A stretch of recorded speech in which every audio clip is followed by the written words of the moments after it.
नमस्कार। विज्ञान, प्रौद्योगिकी, आविष्कार और नवाचार से जुड़े देश के पसंदीदा कार्यक्रम ज्ञान विज्ञान में आपका स्वागत है।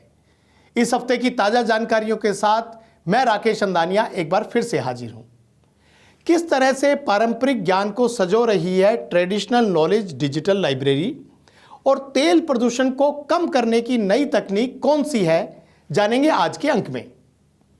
लेकिन अगर आपने अभी तक हमारे चैनल को सब्सक्राइब नहीं किया तो इसे अभी सब्सक्राइब कर ले ताकि विज्ञान की रोचक जानकारी आप तक पहुंचती रहे।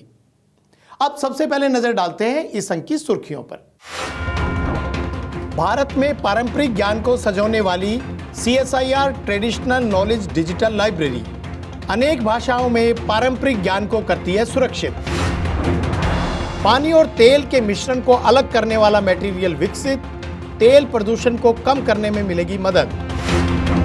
देश दुनिया की अन्य वैज्ञानिक हलचलों को जानने के लिए देखिए ज्ञान विज्ञान का special segment science express.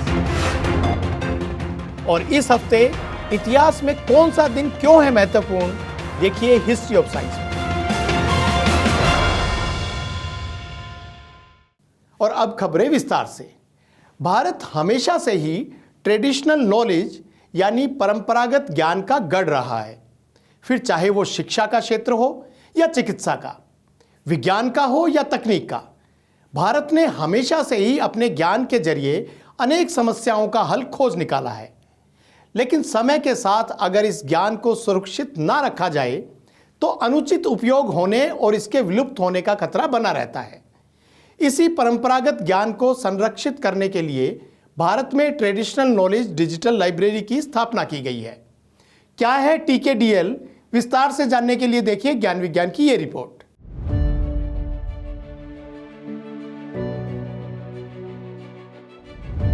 Bharat सरकार के अंतर्गत आने वाले आयुष मंत्रालय और CSIR द्वारा संयुक्त रूप से स्थापित ट्रेडिशनल नॉलेज डिजिटल लाइब्रेरी परंपरागत ज्ञान को सदियों तक सुरक्षित रखने का कार्य कर रही है ताकि आने वाली पीढ़ी भविष्य में इसका लाभ उठा सके। भारत का समृद्ध और टाइम टेस्टेड पारंपरिक औषधीय ज्ञान, जो कि संस्कृत, हिंदी, अरबी, फारसी, उर्दू और तमिल जैसी अनेक भाषाओं में मौजूद है, इसको सुरक्षित रखना TKDL की जिम्मेदारी है। इस संगठित इंफॉर्मेशन को देश विदेश के 16 पेटेंट ऑफिसर्स को साझा किया जाता है ताकि इस परंपरागत ज्ञान पर कोई पेटेंट जारी ना हो सके। इस पारंपरिक ज्ञान में आयुर्वेद, योग, यूनानी और सिद्धा शामिल हैं। इस ज्ञान को डिजिटाइज कर एक महत्वपूर्ण डेटाबेस तैयार किया गया है जिसमें अभी तक लगभग 4.6 लाख फॉर्मुलेशन हैं। TKDL ने भारतीय चिकित्सा प्रणालियों पर प्राचीन ग्रंथों की उपलब्ध सामग्री को ट्रेडिशनल नॉलेज रिसोर्स क्लासिफिकेशन के अंतर्गत व्यवस्थित और वैज्ञानिक रूप से 5 अंतर्राष्ट्रीय भाषाओं में ट्रांसक्राइब और संरचित करके भाषा की बाधा को दूर किया है, जिसमें अंग्रेजी, जापानी, फ्रेंच, जर्मन और स्पेनिश शामिल है। It's a very unique activity because it's a value-added information to our own traditions and culture, and in the sense that the value add comes in the form of modern parlance and traditional terminologies coming together. So this information, when made available to patent offices, they take cognizance of the evidence that is already there in our traditional knowledge and make sure that when patent applications have come to the patent offices and are examined, they look at the evidences and make sure that they raise objections and patents are not granted thereafter on anything that belongs to our tradition. So this is the way that traditional knowledge digital library works. TKDL biopiracy को रोकने में प्रभावी साबित हो रहा है और इसे अंतर्राष्ट्रीय स्तर पर एक अद्वितीय प्रयास के रूप में मान्यता दी गई है। TKDL ने दुनिया भर में विशेष रूप से पारंपरिक ज्ञान समृद्ध देशों में इस ज्ञान की सुरक्षा में एक स्टैंडर्ड स्थापित किया है। 2001 में शुरू किए गए इस अनोखे प्रयास ने TKDL निर्देशों के आधार पर ट्रेडिशनल नॉलेज का डेटाबेस तैयार करने के लिए अंतर्राष्ट्रीय निर्देश और मानक भी निर्धारित किए हैं। यहाँ पर हम योग के ग्रंथ लेते हैं, उसमें हम आइडेंटिफाई करते हैं कौन कौन सी टेक्निक्स हैं, उनके क्या बेनिफिट्स हैं, हम उन्हें किस प्रकार से यूज़ कर सकते हैं। आइडेंटिफिकेशन के बाद हम TKRC, जो कि traditional knowledge resource classification system है, जो कि इंटरनेशनल पेटेंट क्लासिफिकेशन सिस्टम के ऊपर आधारित है, उसकी सहायता से हम उसका डेटाबेस प्रिपेयर करते हैं। TKDL में तकरीबन मोर देन 2 लाख फार्मूलेशन यूनानी में ट्रांसक्राइब हो चुके हैं। अभी और बहुत सारी बुक हैं। बुक के हिसाब से देखा जाए तो मोर देन 50 बुक्स पर वर्क हो चुका है। अभी भी बहुत सारी बुक्स बाकी हैं जिसको अभी ट्रांसक्राइब करना बाकी है। ये सिलसिला चल रहा है। आने वाले दिनों में उम्मीद है कि ये काम पूरा हो जाएगा। हाल ही में वर्ल्ड इंटेलेक्चुअल प्रॉपर्टी ऑर्गेनाइजेशन के डायरेक्टर जनरल डिरेन टैंग ने अपने साथियों के साथ CSIR traditional knowledge digital library facility का दौरा किया। इस दौरान उन्होंने CSIR इनोवेशनल सिस्टम, CSIR टेक्नोलॉजीज और CSIR की वर्तमान IP क्षमता और रणनीति चर्चा में भाग लिया। So yesterday the WIPO team visited here and then they discussed about that how we are doing the work, what the work we are performing. So we basically taught them about the various kind of works that we are doing and how the inbuilt software which we are using to file the pre-grant opposition or the third party observation. कल WIPO की delegation आई थी, उन्होंने हमारे कार्य को काफ़ी सराहा। हमने यहाँ पे उनको डेमो दिया कि किस तरह हम कार्य करते हैं और उन्होंने बोला कि हमारा कार्य इसी तरह चलना चाहिए। साथ ही हम इसको अपने जो मॉडर्न टूल्स हैं उसके साथ हम इसको रिलेट कर सकते हैं ताकि ये इंटरनेशनल स्टैंडर्ड पे और भी विख्यात रूप से प्रसिद्ध हो सके। इस अवसर पर CSIR TKDL यूनिट द्वारा चिकित्सा के प्राचीन भारतीय ग्रंथों जैसे कि आयुर्वेद, यूनानी, सिद्धा, सोवा रिगपा और योग के डिजिटाइजेशन से संबंधित विभिन्न गतिविधियों को प्रदर्शित किया गया। वहीं CSIR ने इस दौरान अपनी बेंचमार्क और गेम चेंजिंग तकनीकों का भी प्रदर्शन किया। उद्योगों से निकलने वाला या फिर किसी दुर्घटना के दौरान फैल जाने वाला तेल जलीय इकोसिस्टम को काफी नुकसान पहुंचाता है। इस प्रदूषण को कम करने के लिए पारंपरिक रूप से स्कीमिंग जैसी तकनीकें अपनाई जाती है जो उतनी कारगर नहीं होती और प्रदूषण को भी बढ़ा देती है। ऐसे में दुनिया भर के वैज्ञानिक ऐसा मटेरियल विकसित करने का प्रयास कर रहे हैं जो पानी और तेल के मिश्रण को अलग कर सके। इसी दिशा में सफलता मिली है IIT गुवाहाटी के शोधकर्ताओं को, जिन्होंने एक साथ दोनों समस्याओं का हल खोज निकाला है। विस्तार से जानने के लिए देखते हैं ज्ञान विज्ञान की ये रिपोर्ट। तेल ऊर्जा का एक महत्वपूर्ण स्रोत है जिसे बड़ी मात्रा में भूमि पर पाइपलाइनों और जहाजों द्वारा समुद्री रास्ते से एक जगह से दूसरी जगह पर ले जाया जाता है। इस दौरान विभिन्न कारणों से तेल के फैलने से समुद्री तेल प्रदूषण का खतरा लगातार बना रहता है। दुनिया भर में समुद्री तेल प्रदूषण को कम करने के विभिन्न उपायों के बीच हाल ही में भारतीय प्रौद्योगिकी संस्थान गुवाहाटी के शोधकर्ताओं ने सिलिका नैनो पार्टिकल कोटेड एक कॉटन फैब्रिक विकसित किया है जो तेल और पानी के मिश्रण को अलग करने में सक्षम है। इसे विकसित करने के लिए शोधकर्ताओं ने कृषि अपशिष्ट के रूप में निकलने वाले राइस हस्क यानी कि चावल की भूसी का इस्तेमाल किया है। चावल की भूसी एक एग्रीकल्चर बायो प्रोडक्ट है जो सिलिका से भरपूर होती है और हर साल लाखों टन की मात्रा में उत्पन्न होती है। आमतौर पर किसान इसे खेतों में ही जला देते हैं जो प्रदूषण का कारण बनती है।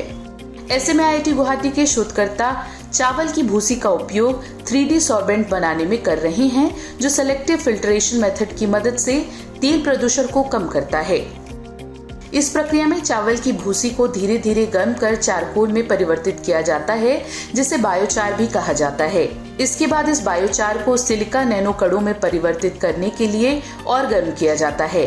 नैनो पार्टिकल्स को वाटर रेपेलेंट यानी कि पानी से बचाने वाला बनाने के लिए उन्हें सिलेन नाम के विशेष रसायन के साथ ट्रीट किया जाता है।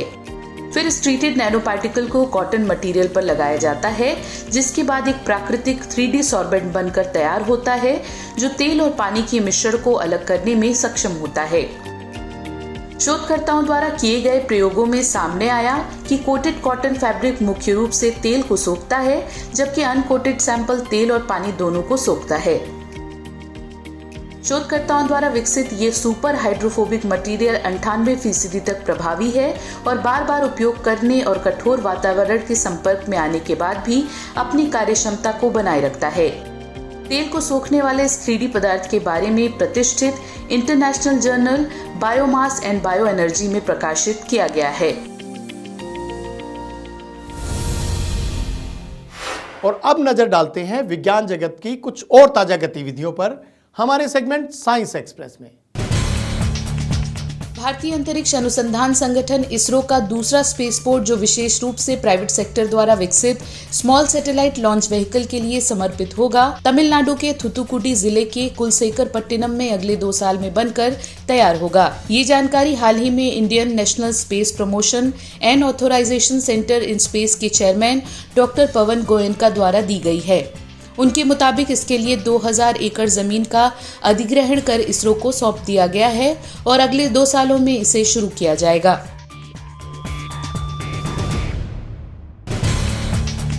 13 अक्टूबर 2023 को नासा द्वारा धातु से भरपूर एस्टेरॉयड साइके की जांच के लिए स्पेसक्राफ्ट लॉन्च किया गया। धातु से भरपूर किसी एस्टेरॉयड की जांच करने के लिए लॉन्च किया गया ये पहला स्पेसक्राफ्ट है। माना जा रहा है कि साइके एस्टेरॉयड प्रोटोप्लैनेट का बचा हुआ कोर हो सकता है, जो 4 अरब साल से भी पहले प्रारंभिक सौरमंडल में बनना शुरू हुआ होगा। हमारे सौरमंडल में अभी तक खोजे गए धातु से भरपूर एस्टेरॉयड में से साइके सबसे बड़ा है। अंतर्राष्ट्रीय सहयोग के साथ वैज्ञानिकों के दल ने हाल ही में मानव और प्राइमेट मस्तिष्क के जेनेटिक, सेल्यूलर और स्ट्रक्चरल मेकअप की मैपिंग की है। वैज्ञानिकों ने पता लगाया है कि मूल रूप से मस्तिष्क के कई क्षेत्रों में नर्वस सिस्टम में हुए छोटे छोटे कोशिकीय बदलाव मानव मस्तिष्क को अलग बनाते हैं। दुनिया भर के 100 वैज्ञानिकों ने मिलकर इस शोध को अंजाम दिया है, जिसे साइंस एडवांसेस और साइंस ट्रांसलेशन मेडिसिन जर्नल्स में 20 से अधिक रिसर्च पेपर में प्रकाशित किया गया है।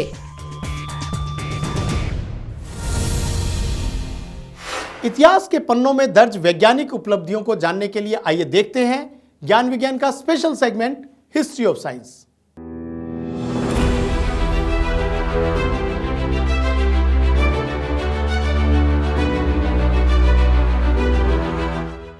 अक्टूबर 1883 को प्रोफेसर D.N. वाडिया का जन्म हुआ था, जो भारत के अग्रणी भूवैज्ञानिक थे। उन्होंने भारतीय भूवैज्ञानिक सर्वेक्षण में बतौर वैज्ञानिक काम किया। वे हिमालय की स्ट्रेटोग्राफी पर विशेष कार्य के लिए प्रसिद्ध हैं।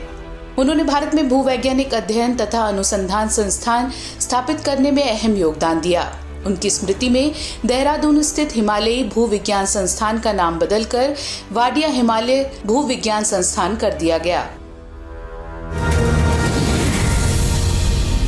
26 अक्टूबर 1877 को जोसेफ लिस्टर लंदन के किंग्स कॉलेज अस्पताल में एंटीसेप्टिक परिस्थितियों में सर्जरी करने वाले पहले व्यक्ति बने। ये मेडिकल साइंसेज में एक क्रांतिकारी कदम था। इस प्रकार किए गए उनके ऑपरेशन की सफलता ने दुनिया भर को ये स्वीकार करने के लिए मजबूर कर दिया कि उनकी पद्धति ने ऑपरेटिव सर्जरी की सुरक्षा में काफी वृद्धि की है।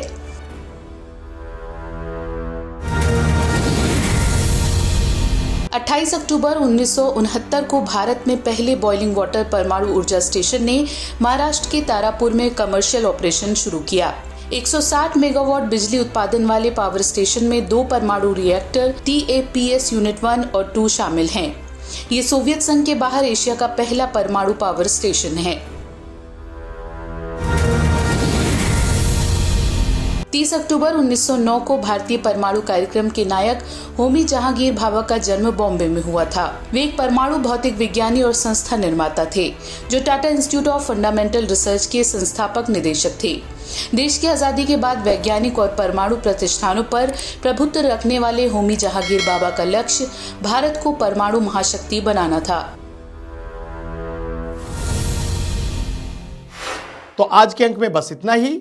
उम्मीद है आपको हमारा यह कार्यक्रम पसंद आया होगा। अगर आपको यह कार्यक्रम अच्छा लगा तो आप इसे लाइक करें और अपने दोस्तों के बीच शेयर करें। अगर आप चाहते हैं कि ऐसी जानकारी आपको लगातार मिलती रहे तो हमारे चैनल को सब्सक्राइब जरूर कर लें। विज्ञान, प्रौद्योगिकी, नवाचार और आविष्कार की ताज़ा जानकारियों के साथ अगले हफ्ते आपसे फिर होगी मुलाकात। तो बने रहिए हमारे साथ वैज्ञानिक सोच के साथ। नमस्कार।